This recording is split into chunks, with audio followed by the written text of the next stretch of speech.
హన్మకొండ జిల్లా అనంతసాగర్లోని ఎస్ఆర్ యూనివర్సిటీలో 4వ స్నాతకోత్సవ వేడుకలు ఘనంగా నిర్వహించారు. యూనివర్సిటీ వ్యవస్థాపకులు ఛాన్సలర్ వరదారెడ్డి అధ్యక్షతన జరిగిన ఈ కార్యక్రమంలో విద్యార్థులు, తల్లిదండ్రులు, అధ్యాపకులు, యూనివర్సిటీ సిబ్బంది పెద్ద ఎత్తున పాల్గొన్నారు. ఈ కార్యక్రమానికి BITS Pilani vice chancellor Ram Gopalarao ముఖ్య అతిథిగా హాజరయ్యారు. ఈ సందర్భంగా ప్రతిభ కనపరిచిన విద్యార్థులకు మెడల్స్, డిగ్రీ సర్టిఫికేట్లు అందజేశారు. అలాగే ప్రముఖ కూచిపూడి నృత్య కళాకారిణి పద్మశ్రీ పురస్కార గ్రహీత దీపికారెడ్డికి యూనివర్సిటీ గౌరవ డాక్టరేట్ను ప్రదానం చేసింది. ఈ సందర్భంగా మాట్లాడిన ఛాన్సలర్ వరదారెడ్డి విద్యార్థులు విద్యతో పాటు ఆధునిక నైపుణ్యాలను కూడా నిరంతరం పెంపొందించుకోవాలని సూచించారు.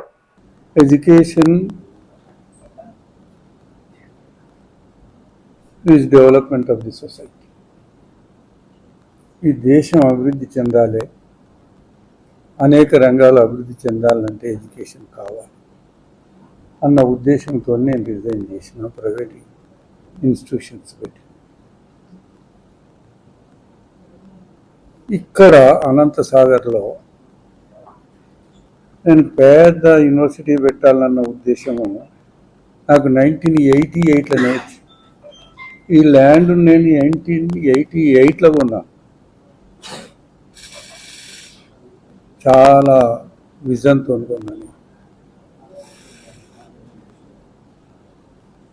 అట్లా 2002లో ఇక్కడ ఒక ఇంజనీరింగ్ కాలేజ్ పెట్టిన, దాన్ని 2020లో యూనివర్సిటీగా మార్చిన.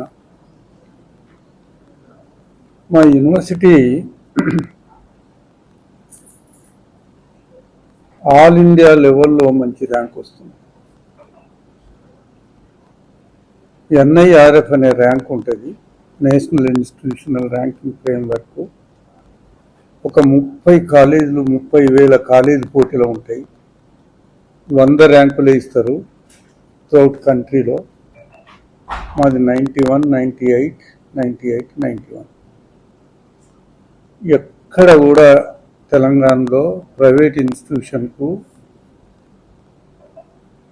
ఇంతవరకు ఒక NIRF ర్యాంక్ రాలేదు. కాబట్టి మా యూనివర్సిటీకి నేషనల్ లెవెల్లో, ఇంటర్నేషనల్ లెవెల్లో మంచి పేరు. ఇవాళ ఉస్మానియా యూనివర్సిటీకి లేదు, కాకతీయ యూనివర్సిటీకి లేదు, CBITకి లేదు.